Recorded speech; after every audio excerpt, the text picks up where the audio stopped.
Good morning, folks. This is Sapper here, aka Sean, bringing you the latest episode of Main Battle Tank Fulda Gap Scenario number 3. So, what you can see on the board now is I'm getting ready to. It's turn 9. I'm sorry. The Americans won the initiative. They don't have a lot of orders. I think they had a total of 4 orders, and they have I think 6 units on the board. So these infantry don't get an order, and of course our mortar track doesn't get an order. As you can see here, I've got some Litco smoke and smoke fire tokens, which actually work perfectly for this game. So the smoke and fire will work great for brew up, and then the smoke, just the plain smoke tokens, will work for smoke. I hadn't been using them before because I just don't have enough. I mean, I only have 2 of these in this size. I have larger ones, but they just don't look right because they're just too big. So I do have larger ones of the smoke fire, but they don't look right on the board. So I need to get more of these, and that's why I haven't been using them, just because there's brew up, there's plenty of brew ups around, and I don't have enough tokens. But I figured I'd pull them out just for these last couple turns. And then, of course, if I had some micro-scale armor miniature tanks, it would look even cooler. And that's why I said in the last episode that this would make a great miniatures game. The only problem is the hex size on the map. And I mean, I've already talked about that before. When you've got these big counters and they take up the entire hex, and you can have up to six vehicles in a hex if you wanted to, and they could all have different facings, and you can see if you turn it that way, it really jacks stuff up. So micro armor would look really great, but I think micro armor would have the same problem because I believe it's about the same size as one of these. So yeah, it would be a great miniatures game. You need larger hexes on the map.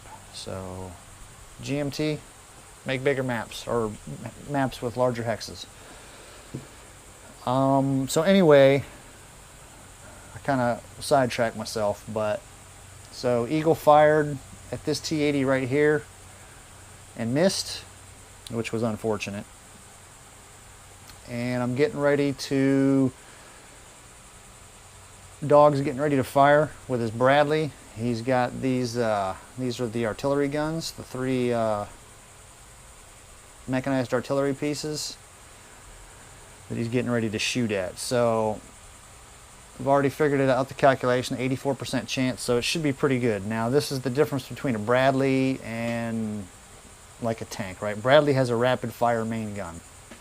So it's a 25 millimeter, 25 mic is what they call it in the Army.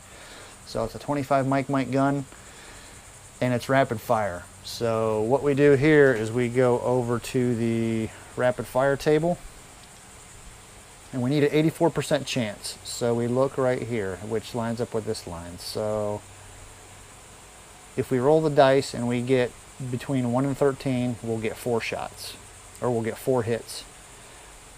And of course, if we roll between 14 and 26, we'll get 3 hits, and you guys can see it. So that's the line that we're rolling on. So we'll go ahead and roll.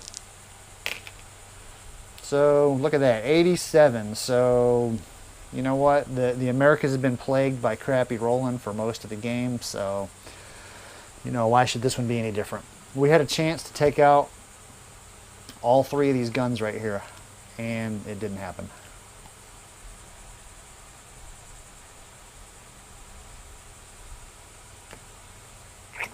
We can probably say that that we can blame that on battle fatigue, stress. Dog and Eagle and Raptor and Nightcrawler, they've heard their buddies get blown up over the radio, so they're rattled right now.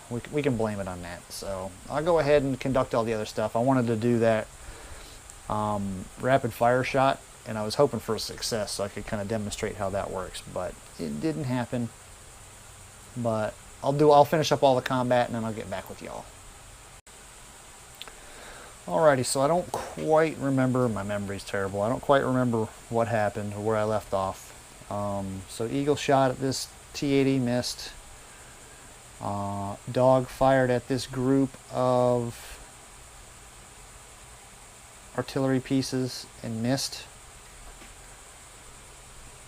Raptor fired at this group. You can only shoot one of them. Hit it, killed it. So, and we got a brew up. So Raptor gets another kill. By the way, I have not been keeping track of who's killed what. So, sorry guys. I guess I'd have to go back and watch all the videos. But hopefully maybe one of you guys has been keeping track. Nightcrawler fired at that group of BMPs and missed. So yeah, we had a lot of misses this round as far as the Americans went. T-80 gets a chance to fire back, fires back at Eagle, gets a hit and hull damage, so you can probably, I got the hull damage marker underneath. Checked for the bailout. Eagle does not bail out, which is good. So then these two artillery guns decide that they're going to direct fire their artillery guns back at Dog. And I didn't know this, but I guess that Russian artillery guns actually have high explosive anti-tank ammo just for that situation. I know American guns don't do that.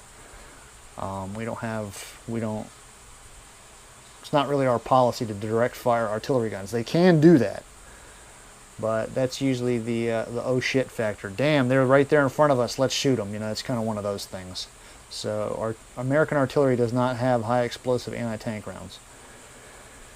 So they fired back at Dog. Both of them fired. One of them missed. The other one hit, and Dog caught a lucky break, and it was a track hit. So he didn't kill him, which he very easily could have with that heat round. But Dog is essentially immobilized now. So I checked for the bailout. Dog did not bail out of the vehicle, and the infantry squad that's in the back did not bail out either. I will probably have them dismount at some point in time now, since, you know, Dog's kind of a sitting duck. Or a sitting dog, whatever you want to call it. So that was it for the fire phase. We'll go ahead and conduct movement, and then probably wrap it up for the day. It's super humid out here in my play area. So I play on a patio that is not climate controlled, and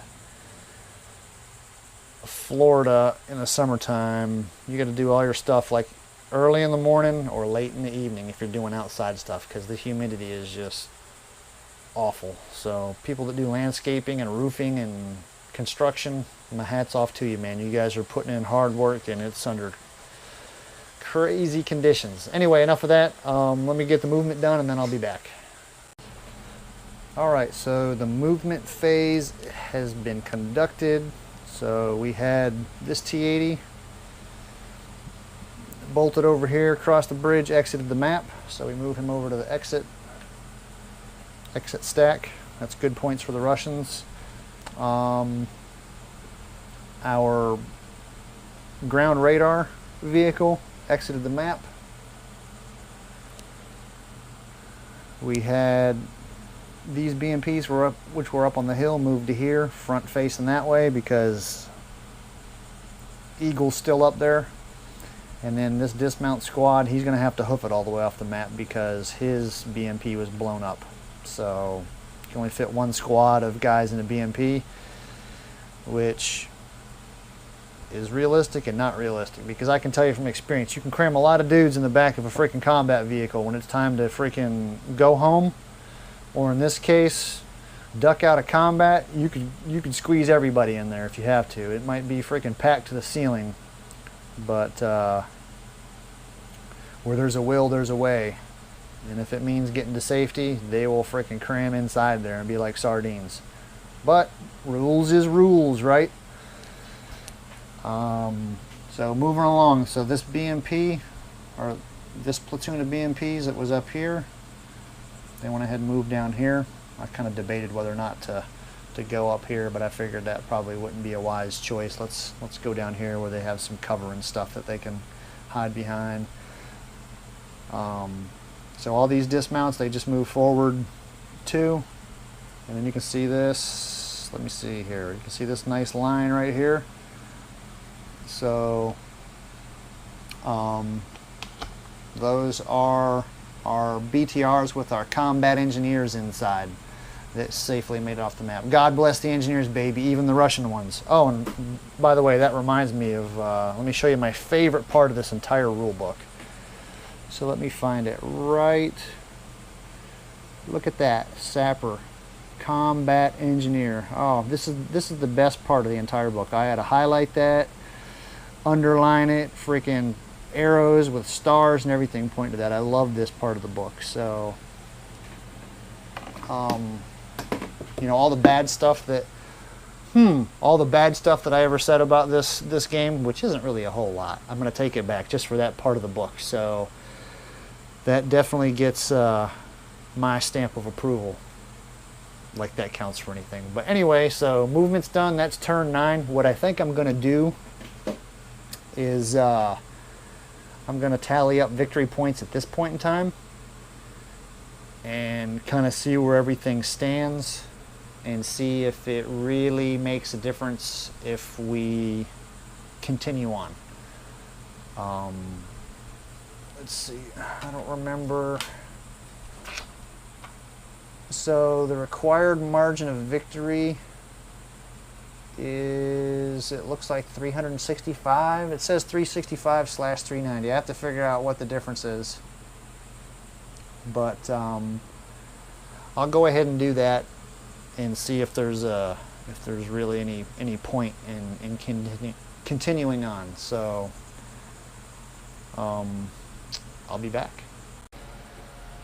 Alright everybody, so I just got done doing a lot of addition. I pulled out my scientific calculator from my college days, which were like 3 months ago, which, you know, it really pained me to do that. Brought back had some college PTSD flashbacks. But, so I added up all the exit points for the Soviets, plus everything that they killed, which gave me 3493. I added up all the U.S. or all the Soviet, all the things that the Soviets killed. Now I did not include the bailouts or the bales. The rules aren't really clear. It says you get the victory points for each unit eliminated, and it doesn't really. I don't think if a crew bails out of a vehicle, it's considered eliminated, which that confuses me. I mean, they can't recrew the vehicle and they're not shooting at you. So in my mind, that's eliminated, but the rules are kind of fuzzy on that, so I don't know how to handle that. So I'm not going to count bailouts towards victory points. So here's all the Soviet units that the Americans managed to kill. So it's a total of 1287. And then I added up the point totals for the Soviet units that are left on the board. So the Soviet units that are left on the board equal a total of 1241 points. So if you add the US kills to what's remaining, you get 2582. And so the American margin of victory is 390 required victory margin. So you can see that even if the Americans were able to kill everything to eliminate everything that's currently on the board Soviet-wise, they still would not have enough points to win the game. So I can keep going, or we can just call it. I'll let you guys decide. So if you guys want to continue on with this, I'll continue on with it for a couple more turns. But if you guys can come to grips with reality and realize that the situation is a little hopeless for the Americans, we'll go ahead and end it. So you guys let me know. All right, I'm here for you all. Anyway, I hope you guys have an amazing day, and deuces.